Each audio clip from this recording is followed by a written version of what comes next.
Hello, dear students. Welcome to my YouTube channel, Sky Sir Chemistry. Today, we are going to discuss about electrochemistry, a very new chapter. और आज हम लोग इसमें जानेंगे कि electrochemical cells की functioning के बारे में और देखेंगे कि इलेक्ट्रोकेमिकल सेल्स होते क्या हैं। तो इलेक्ट्रोकेमिकल सेल्स जो सबसे इम्पॉर्टेंट और सबसे सिंपलेस्ट इलेक्ट्रोकेमिकल सेल होता है, जो कि आप देख सकते हैं यहाँ बना हुआ है, उसका नाम है डैनियल सेल। उसका नाम है डैनियल सेल, डैनियल सेल। और या इसी का एक दूसरा नाम है गैल्वेनिक सेल, गैल्वेनिक सेल। इसी को वोल्टिक सेल भी बोलते हैं, वोल्टिक सेल। तो आज हम लोग जानेंगे कि ये होता क्या है। तो सबसे पहले हम इसके बारे में ये समझेंगे कि दो इलेक्ट्रोड्स लेते हैं इसमें हम जो है, और उसी का ही कोई सॉल्यूशन लेते हैं, सॉल्ट सॉल्यूशन। जैसे अगर हम यहाँ पे एक इलेक्ट्रोड अगर जिंक का लेते हैं तो इसमें जो सॉल्यूशन भरा होगा इस कंटेनर में वो होगा जिंक सल्फेट का। और दूसरा जो कंटेनर होगा उसमें हम लेंगे कॉपर इलेक्ट्रोड को, और उसमें जो सॉल्यूशन भरा होगा वो कॉपर सल्फेट होगा। जैसा कि हम लोग जानते हैं कि एक टाइप का सेल और होता है जिसको हम लोग जो है बोलते हैं, उसका नाम electrolytic cell, electrolytic cell, electrolytic cell. और वो जो इलेक्ट्रोलिटिक सेल होता है उसका जो एनोड होता है, एनोड वो पॉजिटिव होता है, और जो कैथोड होता है वो निगेटिव होता है। यानी जो एनोड होगा वो इलेक्ट्रोलिटिक सेल में जो दो इलेक्ट्रोड्स लगे होंगे वो सेल से जुड़े होते हैं। अगर सेल का पॉजिटिव टर्मिनल जिस भी इलेक्ट्रोड से जुड़ा होगा उसको बोला जाएगा एनोड। अगर ये पॉजिटिव से जुड़ा होगा इसको बोलेंगे एनोड, अगर ये नेगेटिव से जुड़ा होगा तो इसको बोलेंगे कैथोड। और एनोड पे हमेशा जो होता है वो ऑक्सीडेशन होता है, और कैथोड पे जो होगा वो हमेशा रिडक्शन होता है। ये हमेशा होगा, चाहे वो डैनियल सेल हो चाहे इलेक्ट्रोलिटिक सेल हो। एनोड पे ऑक्सीडेशन होगा और कैथोड पे रिडक्शन होता है। ये होगा एनोड पे ऑक्सीडेशन और कैथोड पे रिडक्शन। लेकिन यहाँ पे जो प्लेट्स होती हैं, जो इसको आप इलेक्ट्रोड्स बोलते हैं, एनोड इलेक्ट्रोलिटिक सेल के केस में एनोड पॉजिटिव होता है और कैथोड नेगेटिव होता है। लेकिन अगर आप डैनियल सेल की बात करेंगे, डैनियल सेल, गैल्वेनिक सेल और वोल्टिक सेल, अगर इनकी बात करेंगे तो यहाँ पे ये साइन चेंज हो जाता है। ये साइन क्यों चेंज हो जाता है, इसके पीछे लॉजिक है जो, और उस लॉजिक को ही हम लोग आज समझेंगे और ये जानेंगे कि डैनियल सेल एक्चुअल में होता क्या है। इलेक्ट्रोलिटिक सेल जो होता है उसमें इलेक्ट्रिकल एनर्जी चेंज हो जाती है, electrical energy changed into chemical energy, chemical energy. जबकि डैनियल सेल में क्या होता है कि केमिकल एनर्जी चेंज हो जाती है इलेक्ट्रिकल एनर्जी में, इलेक्ट्रिकल एनर्जी में। Very important point, this is the very important point. In Daniell cell, the chemical energy gets converted into electrical energy, while in case of electrolytic cell, electrical energy changes into chemical energy. There is a basic difference between electrolytic cell and the Daniell galvanic और Voltaic cell. यहाँ पे आप देख सकते हैं जब भी आप लिसिस करवाते हैं तो आपको बाहर से एक सेल लगाना पड़ता है. इस तरह का स्ट्रक्चर आपने बुक्स में भी देखा होगा और आपको मालूम भी होगा कि यहाँ पे जब तक आप कोई भी सेल नहीं लगाएंगे तब तक इलेक्ट्रोलिसिस प्रोसेस स्टार्ट ही नहीं होती है. इसका मतलब ये हुआ कि हम इलेक्ट्रिकल एनर्जी देते हैं. After that electrolysis will start. लेकिन डैनियल सेल के केस में अगर आप देखेंगे तो यहाँ पे हमको कोई भी एक्सटर्नल एनर्जी नहीं देनी पड़ती है. यहाँ पे आप देखेंगे जब तो दो इलेक्ट्रोड्स को लेते हैं. फॉर एग्जाम्पल यहाँ पे एक जिंक इलेक्ट्रोड लिया गया है और दूसरा कॉपर इलेक्ट्रोड. इलेक्ट्रोड्स कुछ नहीं होता. इलेक्ट्रोड दो मेटल प्लेट्स होती हैं और कुछ नहीं होता है इलेक्ट्रोड्स. अब इनको एनोड और कैथोड नाम दे दिया गया है. जैसे अगर हम डैनियल सेल की बात करें तो हमने जिंक लिया और जिंक को उसके सॉल्ट सॉल्यूशन में यानी इलेक्ट्रोलिटिक सॉल्यूशन में एक इसको प्लेस कर दिया, रख दिया. जिंक सल्फेट लिया. हम लोग यहाँ ये समझेंगे कि आखिर क्या ऐसा हो गया इलेक्ट्रोलिटिक सेल में कि जो एनोड पॉजिटिव होता था वो यहाँ निगेटिव हो गया.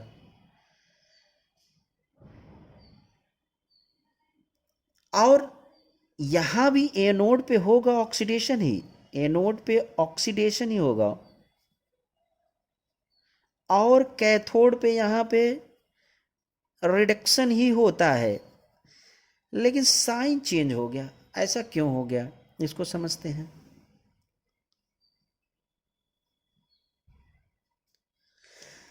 यहाँ पे क्या होता है कि जो जिंक होता है इसका स्टैंडर्ड रिडक्शन पोटेंशियल वो होता है, जिंक का स्टैंडर्ड रिडक्शन पोटेंशियल होता है -0.76 और कॉपर का जो रिडक्शन पोटेंशियल होता है वो होता है, कॉपर का रिडक्शन पोटेंशियल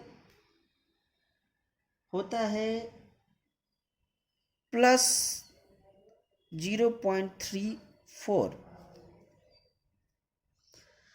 और जब हम लोग अभी जो है इलेक्ट्रोकेमिकल सीरीज पढ़ेंगे उसमें हम आसानी से बता पाएंगे कि जिसका माइनस होता है एसआरपी स्टैंडर्ड रिडक्शन पोटेंशियल उसकी टेंडेंसी होती है इलेक्ट्रॉनों को लूज करने की. यानी यहाँ जिंक की रॉड जो है, जो रिंग जिंक की ये रॉड लगी हुई है जो प्लेस की गई हो जिंक सल्फेट सॉल्यूशन में, उसकी टेंडेंसी होगी वो जिंक की रॉड दो इलेक्ट्रॉनों को लूज करके, यहाँ देखिए जिंक की रॉड, जिंक सॉलिड है, दो इलेक्ट्रॉनों को लूज करेगी और वो जिंक आयन बनाएगी. और वो जिंक आयन Zn2+ वो आपका सॉल्यूशन में आ जाएगा Zn2+. और जो दो इलेक्ट्रॉन निकले वो इस प्लेट पे ही रहेंगे. 2 इलेक्ट्रॉन्स यहाँ जो निकले बाहर इस ऑक्सीडेशन के बाद, हमने एक बार बताइए आपको कि जिसका एसआरपी माइनस में होगा या जिसकी एसआरपी कम होगी इलेक्ट्रोकेमिकल सीरीज के अकॉर्डिंग, हमेशा याद रखिएगा कि उसका ऑक्सीडेशन होता है। हम आगे जब पढ़ेंगे ई नॉट की वैल्यू निकालेंगे तो वहाँ कुछ और चीज़ें हम सीखेंगे कि E naught is equal to होता है E naught right minus E naught left. अब इस सेल को रखने का जो अभी हमने आपको बताया कि ये ऑक्सीडेशन होगा इसका, जिससे इस जिंक रॉड से जिंक 2+ आयन निकल निकल के इस सोल्यूशन में आएंगे ZnSO4 के, और इलेक्ट्रॉन इसके ऊपर इकट्ठा होना शुरू हो जाएगा। तो ये प्लेट कैसी होना शुरू हो जाएगी, क्योंकि यहाँ पे आप ध्यान से देखिए इलेक्ट्रॉन्स निकल रहे हैं, ये पूरी की पूरी प्लेट जो है वो निगेटिवली चार्ज्ड हो जाएगी। और अगर निगेटिवली चार्ज हो जाएगी तो एनोड कैसा हो जाएगा, निगेटिव टर्मिनल, निगेटिव टर्मिनल हो जाएगा यहाँ पे।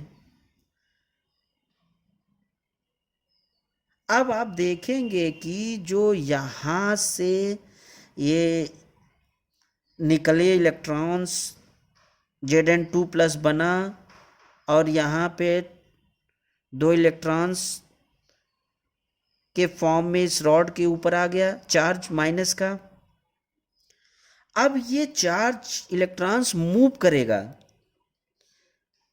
एनोड से कैथोड की ओर। एनोड से, ध्यान रहे इलेक्ट्रॉन्स का फ्लो है ये फ्लो ऑफ इलेक्ट्रॉन्स है, flow of electrons anode to cathode.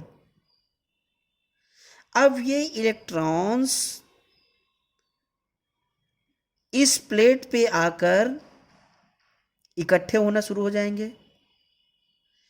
इस प्लेट पे जैसे ही ये इकट्ठा होना शुरू करेंगे तो यहाँ कॉपर सल्फेट सॉल्यूशन में जो Cu2+ है वो इन प्लेट से इलेक्ट्रॉन्स को ले लेगा, और जैसे इलेक्ट्रॉन्स को, ये ध्यान से देखिए ये रिएक्शन, जैसे इलेक्ट्रॉन्स को ये कैप्चर करेगा वो कॉपर सॉलिड में चेंज हो जाएगा। यानी जो एक्वस फॉर्म में इस सॉल्यूशन में कॉपर पड़े हुए हैं वो इलेक्ट्रॉन्स को लेने के बाद वो कॉपर सॉलिड में यहाँ डिपॉजिट होना शुरू हो जाएंगे यहाँ पे।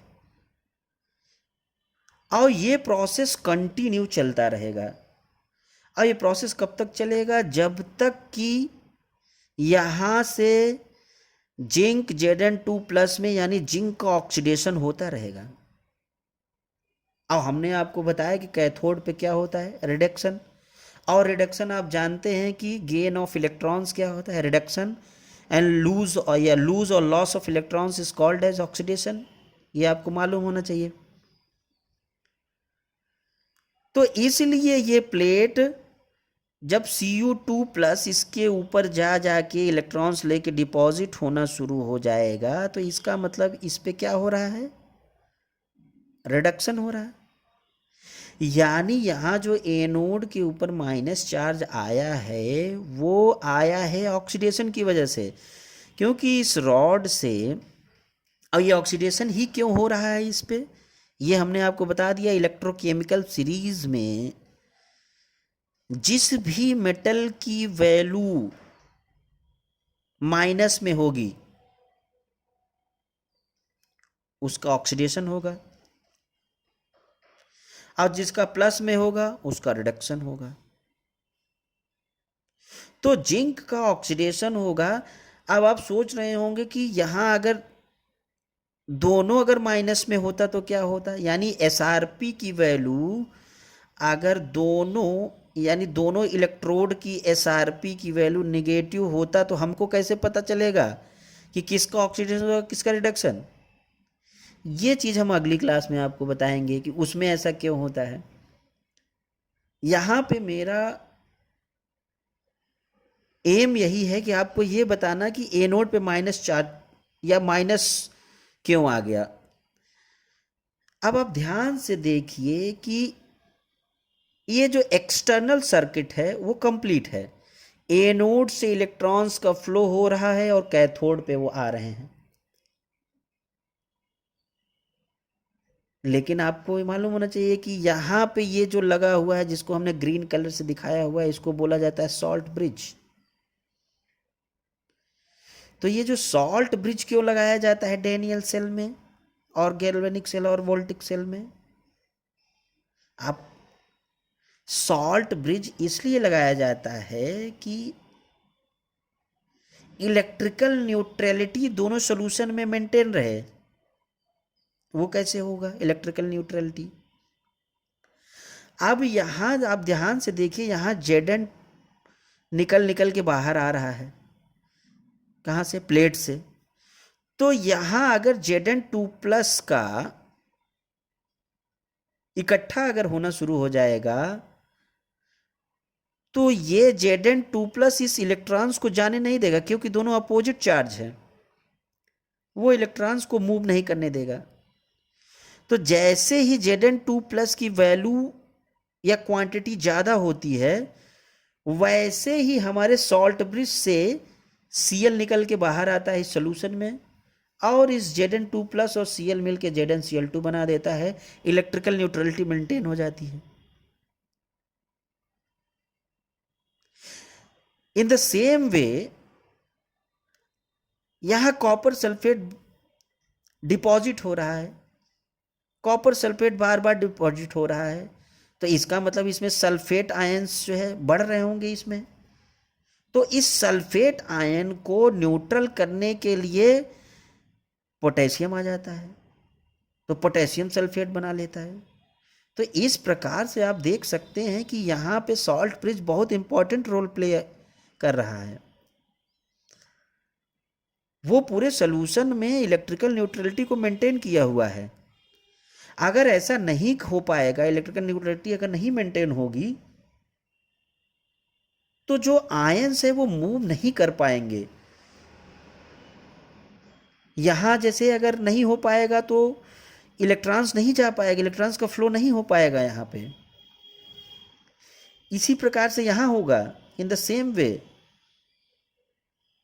Cu2+ डिपॉजिट होता चला जाएगा, SO4 2- का कॉन्सेंट्रेशन इंक्रीज करता चला जाएगा, और एक समय ऐसा आएगा कि ये इसको जाने ही नहीं देगा, यहाँ डिपॉजिट ही नहीं होने देगा।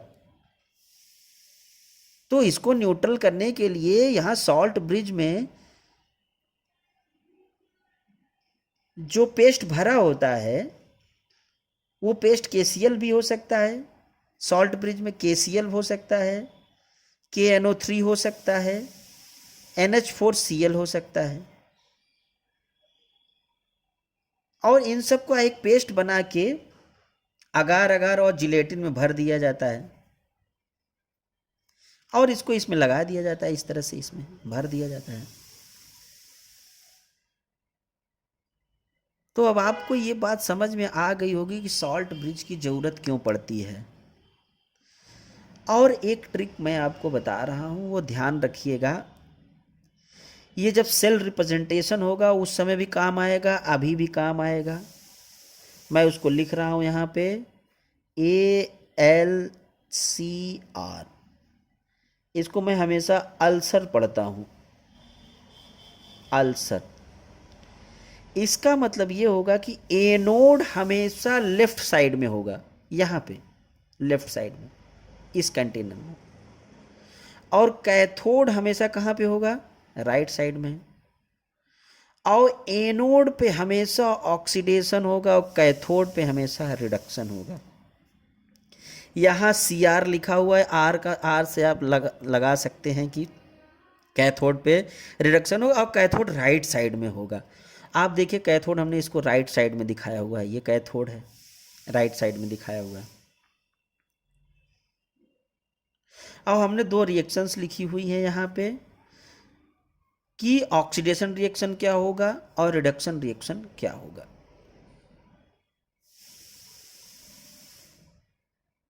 अब एक चीज़ आपको और बताना है हमको कि आप ध्यान से अगर देखेंगे तो जिस प्लेट पर ऑक्सीडेशन होता है इसका मतलब वो इलेक्ट्रॉन्स को लूज करेगा, यानी इलेक्ट्रॉन्स वहां से निकलेंगे यानी फ्लो ऑफ इलेक्ट्रॉन्स अगर आप देखेंगे तो ए से सी हो रहा है, यानी एनोड से कैथोड की ओर हो रहा है, एनोड से कैथोड की ओर हो रहा है, एनोड से कैथोड की फ्लो ऑफ इलेक्ट्रॉन्स। और हमें पता है ये कि इलेक्ट्रॉन्स जिधर मूव करते हैं उसके अपोजिट डायरेक्शन में करंट फ्लो करती है। तो आपसे कभी भी ये क्वेश्चन पूछा जा सकता है कि flow of electron A to C होता है तो करंट किधर जाएगी, सी टू ए जाएगी। हमेशा याद रखिए कैथोड से एनोड की ओर करंट जाती है आई, और इलेक्ट्रॉन जो फ्लो करेगा वो एनोड से कैथोड।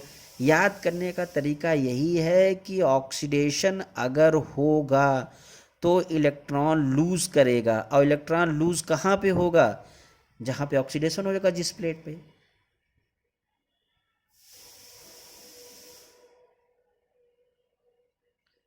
यहाँ तक अगर आपको कोई समस्या हो तो आप मेरे चैनल में कमेंट बॉक्स में कमेंट करके आप क्वेश्चन पूछ सकते हैं। वीडियो देखने के लिए धन्यवाद, थैंक यू। चैनल को ज़्यादा से ज़्यादा सब्सक्राइब करिए, शेयर करिए, ताकि ये कंसेप्चुअल पार्ट लोगों को समझ में आए, बच्चों को समझ में आए। कल हम लोग देखेंगे या नेक्स्ट वीडियो में हम लोग देखेंगे सेल रिप्रेजेंटेशन, सेल को कैसे रिप्रेजेंट किया जाता है, इसको देखेंगे। Thank you.